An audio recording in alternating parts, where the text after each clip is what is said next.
सुप्रभात। आज हम सभी हिंदी दिवस के उपलक्ष्य में मनाए गए हिंदी सप्ताह के पावन अवसर पर हिंदी विभाग द्वारा आयोजित कवि सम्मेलन के लिए यहाँ एकत्रित हुए हैं। किसी महान कवि ने कहा है, वियोगी होगा पहला कवि, आग से उपजा होगा ज्ञान। वियोगी होगा पहला कवि, आग से उपजा होगा ज्ञान। उमड़ कर नैनों से चुपचाप, वही होगी कविता अनजान।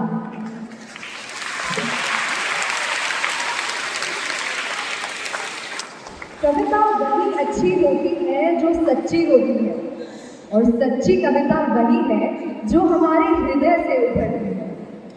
कविता साहित्य और संगीत का संगम है। बच्चों से लेकर बड़ों तक सभी के मन को यह भाती है। किसी कविता का लक्ष्य केवल मनोरंजन नहीं होता। कविताएं समाज में नैतिक मूल्यों को भी उजागर करती है। आज कक्षा 9वीं से 12वीं के छात्र छात्राओं ने बड़े ही जोश के साथ इस सम्मेलन का प्रबंध किया है।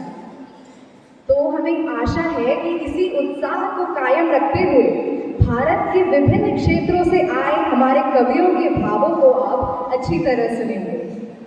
हमें पूर्ण विश्वास है कि आप सीख और मनोरंजन के बदले हमें ठहाके और तालियां देकर इस सम्मेलन को सफल जरूर बनाएंगे।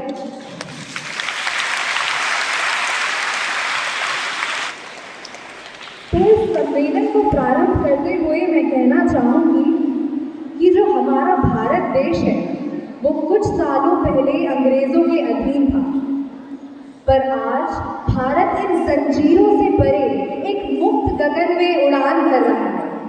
और इसका श्रेय केवल हमारे देश के वीर जवानों को दिया जा सकता है। उनके साहस और उनके बलिदान का कोई तुलना नहीं की जा सकती। जिस देश ने हमें हमारा सब कुछ दिया है, उसके लिए समय आने पर अपना सर्वस्व समर्पित करना तो हमारा फर्ज है। इसी जज्बे पर अपनी कविता लेकर आएंगी हमारी आज की पहली कवियत्री। घूमर, रेगिस्तान और दाल बाटी चूरमे के लिए मशहूर राजस्थान प्रदेश से आ रही हैं रिमझिम दियानी।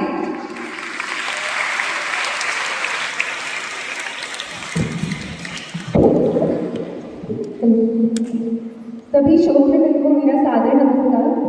यह चंद शब्द हमारे वीर जवानों के लिए। मैं दुश्मन से नहीं डरता, मैं भारत का जवान हूँ। मैं दुश्मन से नहीं डरता, मैं भारत का जवान हूँ। मरुस्थल की रेत हूँ, सियाचिन का आसमान हूँ। मैं दुश्मन से नहीं डरता, मैं भारत का जवान हूँ। जुलाई में चलती रेत में लेने कहता हूँ, सर्दी आज कम है। दिसंबर की ठंड पी के कहता हूँ, गर्मी का मौसम है। मैं बर्फ में 9 दिन दफ्न रहकर जिंदा निकलता हूँ। मैं बर्फ में 9 दिन दफ्न रहकर जिंदा निकलता हूँ। मैं बर्फ में 9 दिन दफ्न रहकर जिंदा निकलता हूँ। मैं सीने में अपनी सांस को टुकड़ों में भरता हूँ। मैं हिंद महासागर की लहरों के कपड़े बदलता हूँ। मैं हिंद महासागर की लहरों के कपड़े बदलता हूँ। मैं भारत का जवान हूँ, मैं दुश्मन से नहीं डरता। मेरी दिवाली में उजाले का ख्याल तक नहीं, मेरी दिवाली में उजाले का ख्याल तक नहीं, मेरी होली में रिश्तों का गुलाल तक नहीं। मेरी दिवाली में उजाले का ख्याल तक नहीं, मेरी होली में रिश्तों का गुलाल तक नहीं। चांद हर ईद पे तन्हाई में इजाफा लाता है। चांद हर ईद में तन्हाई में इजाफा लाता है। मुझे राखी बांधने बस एक लिफाफा आता है। अपनी माँ के पैर छुए मुझे एक अरसा हो गया। अपनी माँ के पैर छुए मुझे एक अरसा हो गया। मेरा बाप मुझे याद करते करते बूढ़ा हो गया। मेरी बीवी सिंदूर लगाने की लगती कुमारी है। मैंने सहूलियत को छोड़ा, जरूरत नकारी है। मैंने सहूलियत को छोड़ा, जरूरत नकारी है। मैंने सहूलियत को छोड़ा, ज़रूरत नकारी है। नेटर हूँ। हाँ मैं नेटर हूँ, मैं अपने उजड़ते घर बार से नहीं डरता, मैं भारत का जवान हूँ। मैं दुश्मन से नहीं डरता, मैं दुश्मन से नहीं डरता, मगर मैं डरता हूँ। हाँ मैं भी डर जाता हूँ। मैं डरता हूँ नफरत की आग से, मोहब्बत की चोट से। मैं डरता हूँ सियासत की सांप के कातिल सपोरों से। हवा में फैली अफवाह से डरता हूँ, मैं सैलाब एक गुमराह से डरता हूँ। मुझे डर है मेरी सरजमीं मेरे अपने उजाड़ेंगे, मुझे डर है मेरी सरजमीं मेरे अपने उजाड़ेंगे, खून की मोहर से ही सत्ता चलाएंगे। मैं मजबूर हूँ, कमजोर हूँ, मैं कुछ कर नहीं सकता। अपनों की तरफ बंदूक लेकर मैं आगे बढ़ नहीं सकता। मैं बस बोल सकता हूँ, मैं बस बोल सकता हूँ। मैं बहनों की तरह दूंगा तुम्हारे कानों पर है हाथ, मगर मैं फिर भी बोलूंगा। हजारों साल की इस सभ्यता को जरा गौर से देखो, अपने मन की सुनो और जरा ध्यान से सोचो। क्या तुम्हें सच में लगता है कोई अपना पराया है? इस देश में जो जन्मा, क्या वो बाहर से आया है? सभी का खून है शामिल, लगी कुर्बानियां सबकी, कि हमने हड्डियों को जोड़कर भारत बनाया है, कि हमने हड्डियों को जोड़कर भारत बनाया है। अगर इश्क है तो इसको दिल से अपनाओ।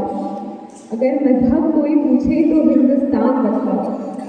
कभी तोड़ ना सकेगी कोई सियासत की पेटी, कभी तोड़ ना सकेगी कोई सियासत की पेटी।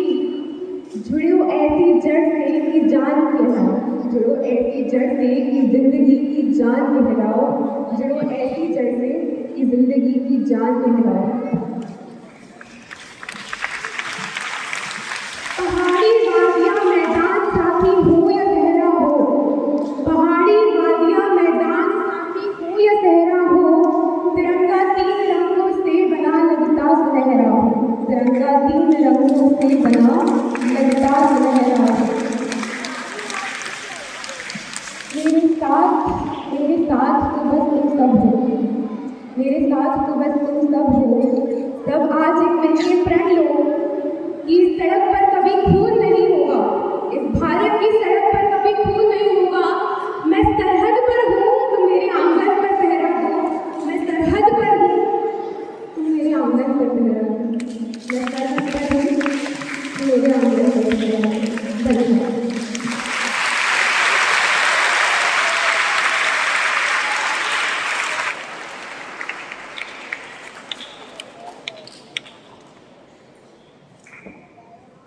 हमारे देश के वीर जवानों के साहस का बहुत ही उम्दा वर्णन किया आपने।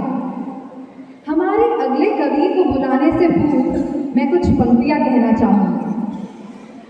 100 सुनार की एक लुहार की, 100 सुनार की एक लुहार की, यही शिकायत है समाज से ईमानदार की। ईमानदार कहता है कठपुतली की तरह नचाती है दुनिया, बेईमानों के आगे सर झुकाती है दुनिया। पर पूछ लो किसी बेईमान से तो वह कहता है छल कपट करता हूँ, छल कपट करता हूँ, पर मैं नहीं बेईमान हूँ। सुनो दुनिया वालों, मैं सिर्फ इस दौर का इंसान हूँ।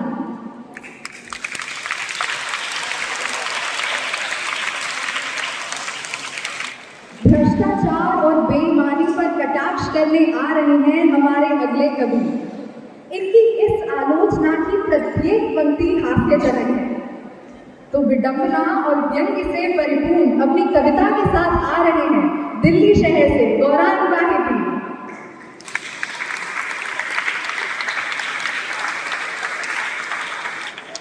मेरा आप सभी को सादर नमस्कार। मेरी आप सभी से आशा है कि आप मेरी इस कविता के शब्दों पर ना जाकर उसके भावों को समझोगे। तो मेरी कविता कुछ इस प्रकार है।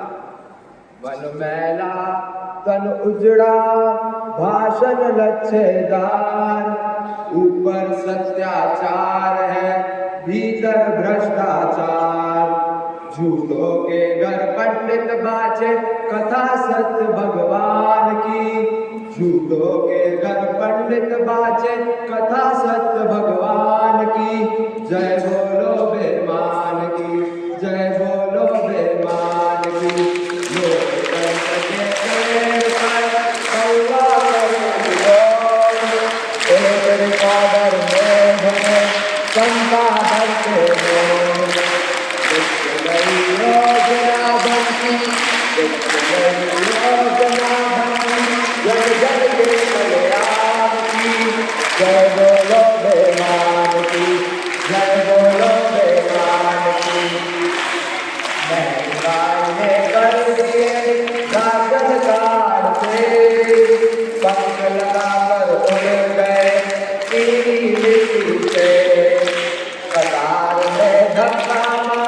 तिवाड़े बंधु दुकान की, कतार में धक्का मार तिवाड़े बंधु दुकान की, जय बोलो बेमान की, जय बोलो बेमान की।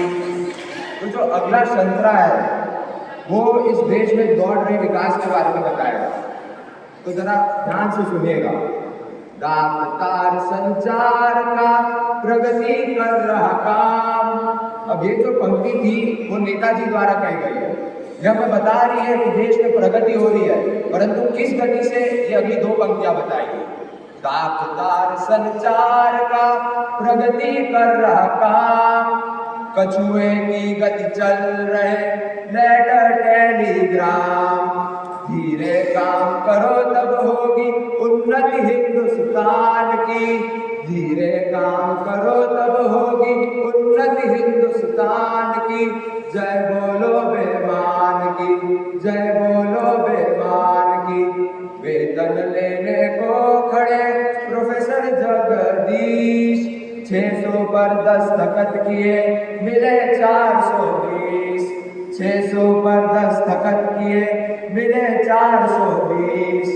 मन ही मन कर रहे कल्पना, मन ही मन कर रहे कल्पना शेष रकम के दान की, जय बोलो बेमान की, जय बोलो बेमान की।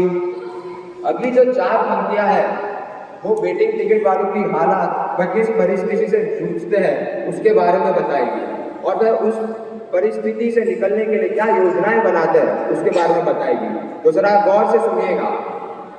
खड़े ट्रेन में चल रहे काका धक्का खाए, 10 रुपए की भेंट में 3 टायर मिल जाए, 10 रुपए की भेंट में 3 टायर मिल जाए। हर स्टेशन पर पूजा हो श्री टीटी भगवान की, हर स्टेशन पर पूजा हो श्री टीटी भगवान की, जय बोलो बेमान की, जय बोलो बेमान की। इस कविता की जो अंतिम 4 पंक्तियां है वो हमारे अपने सलमान भाईजान से प्रेरित है, तो जरा आनंद उठाइएगा। नेताजी की कार से कुचल गया मजदूर, नेताजी की कार से कुचल गया मजदूर, बीच सड़क पर मर गया हुई गरीबी दूर, गाड़ी ले गए भगाकर जय हो कृपा निधान की, गाड़ी ले गए भगाकर जय हो कृपा निधान की, जय बोलो बेमान की, जय बोलो बेमान की। धन्यवाद, आप सभी का धन्यवाद। बहुत खूब गौरान जी, सभी के चेहरे पर एक मुस्कान छाई हुई थी। पर दोस्तों, इनकी पंक्तियों से प्रसन्न ना होना, क्योंकि वास्तविकता यह है कि सच छुपाए नहीं छुपता। बेईमानी पर कहना चाहूंगी, जो सत्य नहीं वह शाश्वत कैसे, जो सत्य ही नहीं वह शाश्वत कैसे, चिरकाल तक बेईमान नहीं टिक पाएंगे। धोखाधड़ी मिटेगी और न्याय का उत्थान होगा, ईमानदारों अच्छे दिन जरूर आएंगे। दिन से याद आया कि समय तो बदल रहा है, पर हमारी सोच कब बदले। आज भी कई लोगों के मन में लड़का लड़की एक समान नहीं है। आज भी माँ के कोख में बेटी की भ्रूण हत्या की खबर सुनने मिलती है। बेटी होती है कुदरत का उपहार, इसे भी दो तुम जीने का अधिकार। नारी होती है हर घर का गहना, उसी में है माँ, उसी में है बीवी और बहन। हमारी अगली कवियत्री एक अजन्मी बेटी के दृष्टिकोण से अपनी कविता सुनाने आ रही है। इस कविता में जो माँ के गर्भ में बेटी है, उसकी पीड़ा, उसकी व्यथा का एक दुखदायी वर्णन उन्होंने बखूबी ढंग से किया है। तो आपकी जोरदार तालियों के बीच मैं बुलाना चाहूंगी मुंबई महाराष्ट्र से दृष्टि शर्मा को।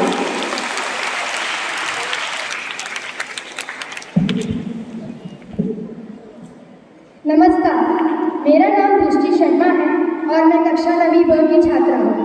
आज मैं जो कविता कहने जा रही हूँ वो एक अजन्मी बेटी और उसकी माँ के बीच हुए संवाद के बारे में है। आशा करती हूँ कि आप सभी को पसंद आएगी। सुनिए, मैं बोझ नहीं हूँ माँ, मुझको यूं कोख में ना मारो तुम। मैं बोझ नहीं हूँ माँ, मुझको यूं कोख में ना मारो तुम ही तो मेरी ताकत हो, ऐसे हिम्मत ना मारो तुम। आने दो मुझे इस दुनिया में, तुम्हारा नाम मैं रोशन कर दूंगी। आने दो मुझे इस दुनिया में, तुम्हारा नाम मैं रोशन कर दूंगी। तेरी हर तकलीफ को दूर कर, तेरा घर खुशियों से भर दूंगी, तेरा घर खुशियों से भर दूंगी। मैं भी तो तेरा खून ही हूँ, इस बात को विचारो तुम। मैं भी तो तेरा खून ही हूँ, इस बात को विचारो तुम। मैं बोझ नहीं हूँ माँ, मुझको यूं कोख में ना मारो तुम, मुझको यूं कोख में ना मारो तुम। अगली कुछ पंक्तियाँ जो मैं कहने जा रही हूँ, उनमें जो अजन्मी बेटी है वो अपनी माँ के साथ कैसे भी हालातों में रहने को तैयार है, लेकिन उसको जीना जरूर है, क्योंकि उसको अपने आप पर विश्वास है कि वो एक दिन अपनी माँ का नाम रोशन जरूर करेगी। सुनिएगा, मुझ पर विश्वास भले ना हो, तुम खुद पर तो विश्वास करो। मुझे बचाने के खातिर तुम थोड़े तो प्रयास करो। मुझे बचाने के खातिर तुम थोड़े तो प्रयास करो। रूखी सूखी खाकर मैं माँ संग तेरे रह जाऊंगी। रूखी सूखी खाकर मैं माँ संग तेरे रह जाऊंगी। बेटी होने का फर्ज मैं बखूबी निभाऊंगी। बेटी होने का फर्ज मैं बखूबी निभाऊंगी। इन लोगों के स्वार्थ के खातिर मेरी दुनिया ना उजाड़ो तुम। मैं बोझ नहीं हूँ माँ, मुझको यूं कोख में ना मारो तुम, मुझको यूं कोख में ना मारो तुम। अभी कुछ पंक्तियाँ जो मैं कहने जा रही हूँ, उनमें जो बेटी है वो अपनी अहमियत बता रही है। सुनिएगा, ना होगी जो बेटी तो ये बेटों को किन सब ब्याहेंगे। ना होगी जो बेटी तो ये बेटों को किन सब ब्याहेंगे। बहन ना होगी तो ये भाई राखी किससे बंधवाएंगे। बहन ना होगी तो ये भाई राखी किससे बंधवाएंगे। नवरात्रि के दिनों में इनको कन्याएं भी ना मिल पाएंगी। आने वाली दुनिया कैसे अपना अस्तित्व बचाएगी। आने वाली दुनिया कैसे अपना अस्तित्व बचाएगी। बदलाव ये बातें सबको, सोच को इनकी सुधारो तुम। मैं बोझ नहीं हूँ माँ, मुझको यूं कोख में ना मारो तुम, मुझको यूं कोख में ना मारो तुम। अगली कुछ पंक्तियाँ जो मैं कहने जा रही हूँ, उनमें बेटी अपनी माँ, उनमें जो बेटी है वो अपनी माँ को कहना चाह रही है कि वो इस सृष्टि में अलग अलग रूपों में जी सकती है, भले ही वो दुर्गा माँ हो, भले ही वो काली माँ हो। सुनिएगा, यही है देवी माता भी यही है। यही है देवी माता भी यही है। बांधा है जिसने प्यार से सबको, असल में वो नाता भी यही है। बांधा है जिसने प्यार से सबको, असल में वो नाता भी यही है। बिन नारी ना सृष्टि चलेगी, इस बात का तुम सब ज्ञान करो। बिन नारी ना सृष्टि चलेगी, इस बात का तुम सब ज्ञान करो। बोझ समझकर बेटी को ना बेटी का अपमान करो। बोझ समझकर बेटी को ना बेटी का अपमान करो। है सबका जीवन सुधारती, तुम भी इसका सम्मान करो। है सबका जीवन सुधारती, तुम भी इसका सम्मान करो। वक्त है आया मुझ पर जो, उसको आज संभालो तुम। मैं बोझ नहीं हूँ माँ, मुझको यूं कोख में ना मारो तुम, मुझको यूं कोख में ना मारो तुम। धन्यवाद। दृष्टि आपकी कविता ने मन को छू लिया। आशा है कि लोग इस विषय पर जागरूक होंगे और समाज और सोच जल्द ही बदलेंगे।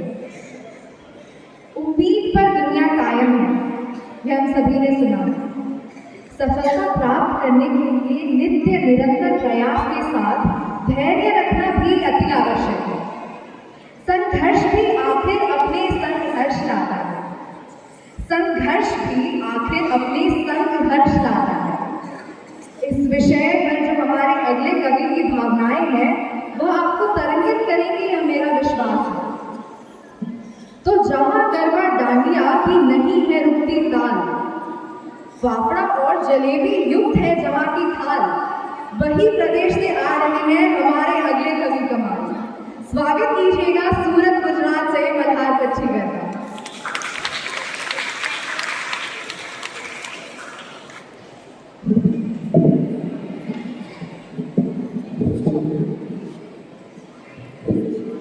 કેમ છો મારા વાલા મિત્રો?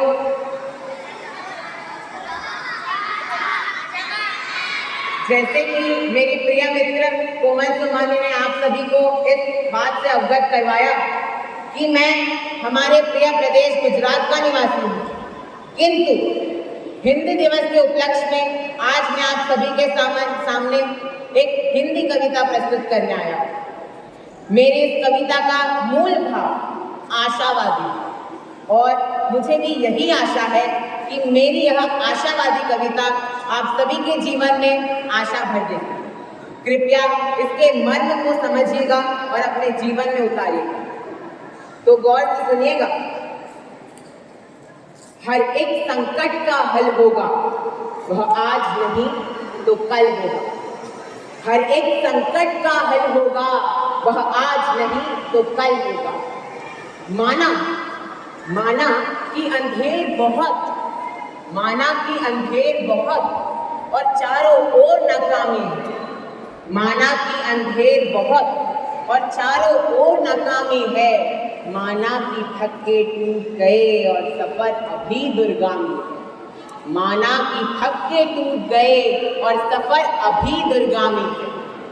जीवन के आपाधापी में जीने का ठिकाना छूट गया। माना कि थक गए सपनों का नींदों में आना छूट गया। माना कि थक गए सपनों का नींदों में आना छूट गया। माना कि हिम्मत टूट गई। माना कि हिम्मत टूट गई, आंखों में निराशा छाई है। माना कि हिम्मत टूट गई, आंखों में निराशा छाई है। माना कि चांद पे ग्रहण है और रात अभी गहराई। माना कि चांद पे ग्रहण है और रात अभी गहराई। पर श्री कृष्ण ने साफ कहा है कि बस कर्म तुम्हारा कल होगा। गौर से सुनिएगा। श्री कृष्ण ने साफ कहा है कि बस कर्म तुम्हारा कल होगा, और कर्म अगर सच्चाई है तो कर्म कहाँ निष्फल होगा। हर एक संकट का हल होगा, वह आज नहीं तो कल अवश्य। अब आगे का अंतराव अत्यंत ही मार्मिक, और मुझे यही आशा है कि वह आपके भी हृदय को छू जाए। तो जरा ध्यान से सुनिएगा। लोहा जितना तपता है उतनी ही ताकत भरता है। लोहा जितना तपता है उतनी ही ताकत भरता है। सोने को जितनी आग लगे वह उतना खूब प्रखरता है। सोने को जितनी आग लगे वह उतना खूब प्रखरता है। हीरे को जितनी धार लगे वह उतना खूब चमकता है। मिट्टी का बर्तन पकता है तब उन पर खूब खनकता है। अब आगे की दो पंक्तियां मेरे कुछ घनिष्ठ मित्रों के लिए। आशा है कि वह इस पंक्तियों का सार समझकर अपने जीवन को सुधार ले।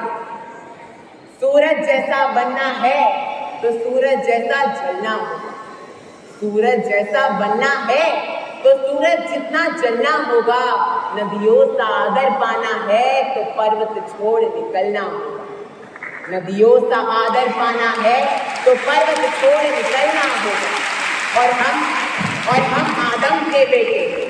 हम आदम के बेटे हैं। क्यों सोचे राह सरल होगा। देर लगेगी हाँ, पर संघर्ष अवश्य सफल होगा। हर एक संकट का हल होगा, वह आज नहीं तो कल अवश्य। धन्यवाद। हमें आशावादी बनकर जीवन पथ पर अग्रसर होने की सीख देने के लिए बहुत धन्यवाद। नए युगों की आधुनिकता को अपनाना तो स्वाभाविक है, पर कुछ नया आने पर पुराना भुला देना तो ठीक नहीं।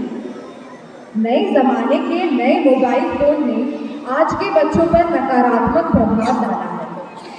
ऐसे में बच्चों के बदलते आचरण और स्वभाव को लेकर उनके अभिभावकों की जो चिंताएं हैं उसका 100% खरा वर्णन हमारे अगले कवि ने अपनी कविता में किया है। तो अपने कड़वे सच के साथ आ रहे हैं नीलकंठ महादेव की पावन पवित्र भूमि उज्जैन से प्रणीत रामदेव। सभा में उपस्थित सभी श्रोतागण को मेरा नमस्कार। मित्रों, आज मैं उज्जैन से प्रणीत रामदेव जिस विषय में हास्य विचार प्रकट करने जा रहा हूँ वो वर्तमान समय में हम सबको अत्यंत प्रिय है। उसके बिना सब सुना सुना सा लगता है। सुबह हो या शाम, दिन हो या रात, वक्त बीतता है उसके साथ। क्या कोई बताना चाहेगा सभा में से मेरा विषय? जी हाँ, मैं श्री महान मोबाइल की बात कर रहा हूँ जिसने आज की इस युवा पीढ़ी को बर्बाद कर रखा है। जिसने आज की इस युवा पीढ़ी को बर्बाद कर रखा है।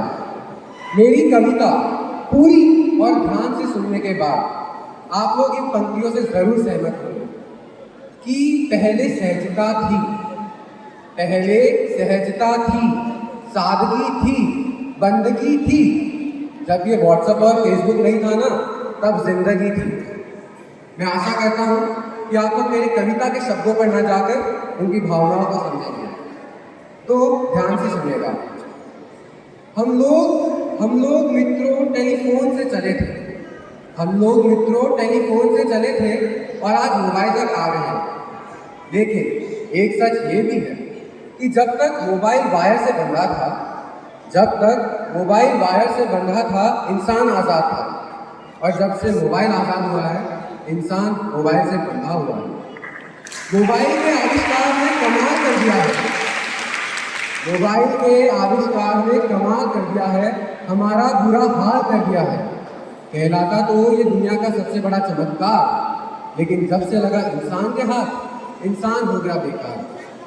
पहले ये बच्चे जब बाहर जाते थे तो इनके माता पिता का जी घबराता था, घड़ी पर नजर रहती थी, और जब इस समय पर घर नहीं आते थे तो वे पड़ोस में पूछने चले जाते थे।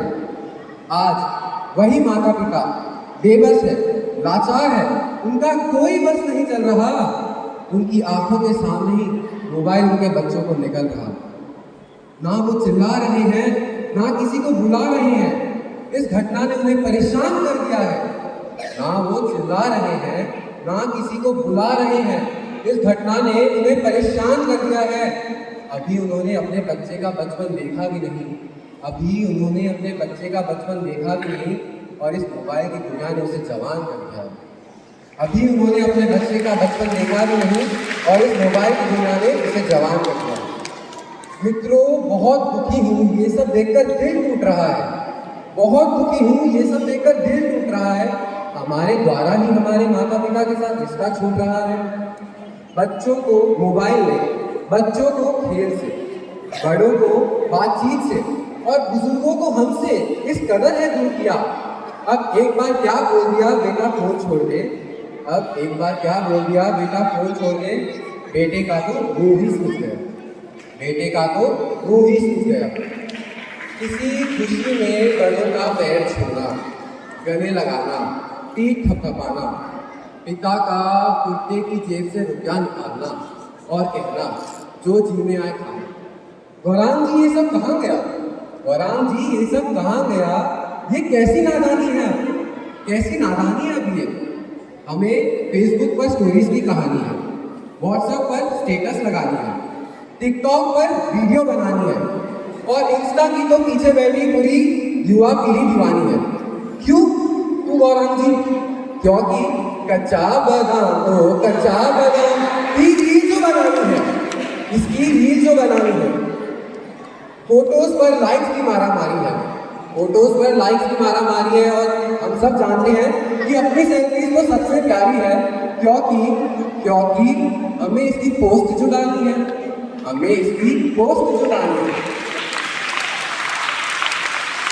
गौरांग जी, क्या कोई व्यवस्था इस यंत्र में समा सकती है? माँ को छूने से जो सुख मिलता है, क्या लैपटॉप की स्क्रीन छू के कोई पा सकता है? नहीं पा सकता।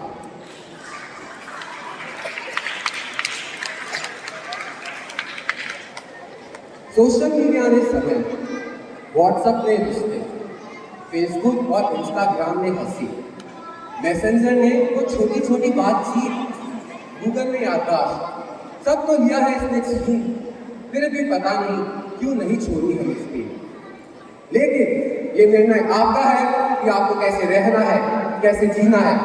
लेकिन एक दिन बैठ कर जरूर सोचिएगा दोस्तों कि इस मोबाइल की दुनिया ने आपसे क्या क्या छीना है, इस मोबाइल की दुनिया ने आपसे क्या क्या छीना है। धन्यवाद। आज की युवा पीढ़ी को यह संदेश देने के लिए बहुत धन्यवाद पुनीत। यही बच्चे आगे हमारे देश का भविष्य है। भारत देश का नागरिक होने के नाते हम सभी का इस देश की मिट्टी से एक अनोखा नाता है। भारत देश के विविध प्राकृतिक दृश्यों के नैसर्गिक सौंदर्य पर हमारा मन मुग्ध हो जाता है। अपने देश के प्रति अपनी अटूट भावनाओं को कविता के माध्यम से बताने, उर्दू गजलों और शायरों के लिए मशहूर नवाबों के शहर लखनऊ उत्तर प्रदेश से आ रहे हैं नारायण व्यास।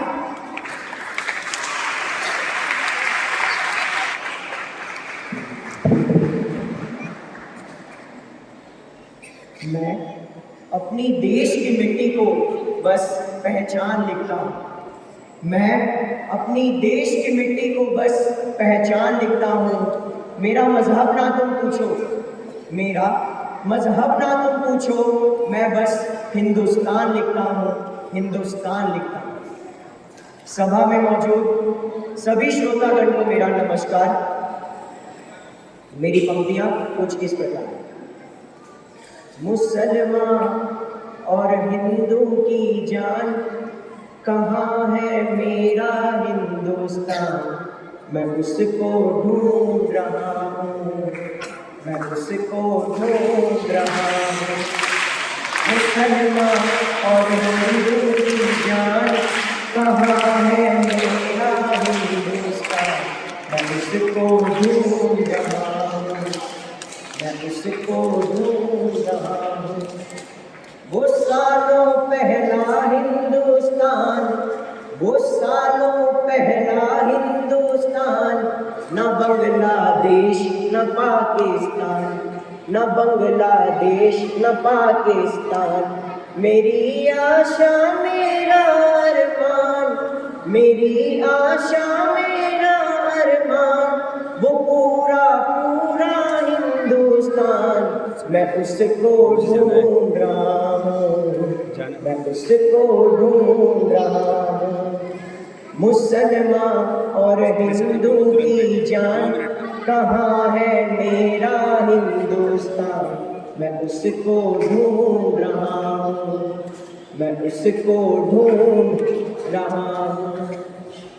वो मेरा बचपन वो स्कूल, वो मेरा बचपन वो स्कूल, वो कच्ची सड़कें उड़ती धूल, वो मेरा बचपन वो स्कूल, वो कच्ची सड़कें उड़ती धूल। लहरते बाग महकते फूल, लहरते बाग महकते फूल, वो मेरे खेत मेरा खलियान, मैं उसको ढूंढ रहा हूँ, मैं उसको ढूंढ रहा हूँ।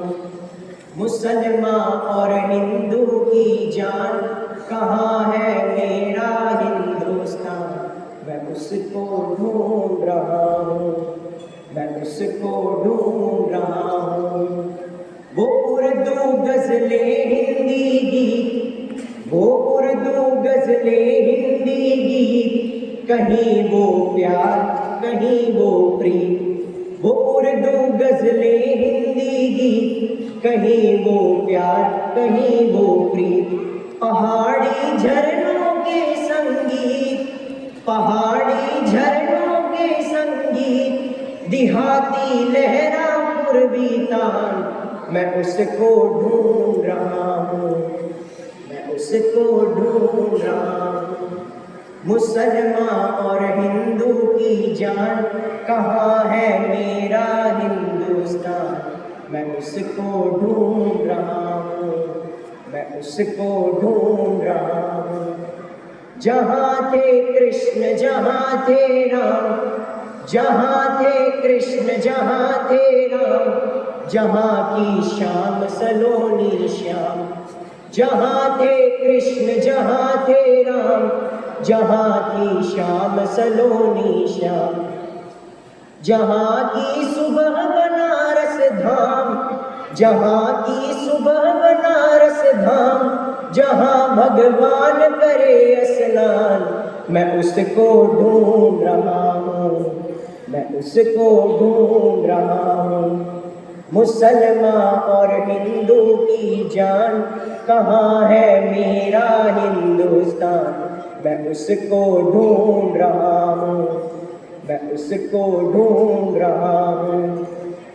जहाँ थे तुलसी और कबीर, जहाँ थे तुलसी और कबीर, जायसी जैसे पीर फकीर। जहाँ थे तुलसी और कबीर, जायसी जैसे पीर फकीर। जहाँ थे मोहमिन गालिब मीर, जहाँ थे मोहमिन गालिब मीर, जहाँ थे रहीमन और रस खान, मैं उसको ढूंढ रहा हूँ, मैं उसको ढूंढ रहा हूँ।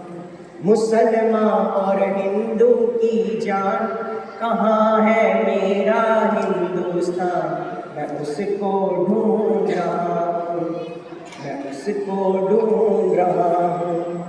वो मेरे पुरखों की जागीर, वो मेरे पुरखों की जागीर, कराची लाहौर और कश्मीर। ध्यान दीजिएगा, वो मेरी पुरखों की जागीर, कराची लाहौर और कश्मीर। वो बिल्कुल शेर सी तस्वीर, वो बिल्कुल शेर सी तस्वीर, वो पूरा पूरा हिंदुस्तान, मैं उसको ढूंढ रहा हूँ, मैं उसको ढूंढ रहा हूँ। मुसलमान और हिंदू की जान, कहाँ है मेरा हिंदुस्तान, मैं उसको ढूंढ रहा हूँ, मैं उसको ढूंढ रहा हूँ। धन्यवाद।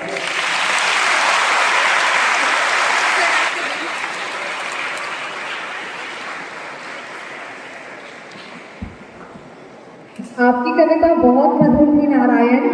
फिर एक बार हमारे देश से हमें करीब लाने के लिए बहुत बहुत धन्यवाद। आप सभी को भी धैर्यवान श्रोता बनने व इस कार्यक्रम में शामिल होकर इसे सफल बनाने के लिए हम आपके बहुत आभारी हैं। धन्यवाद।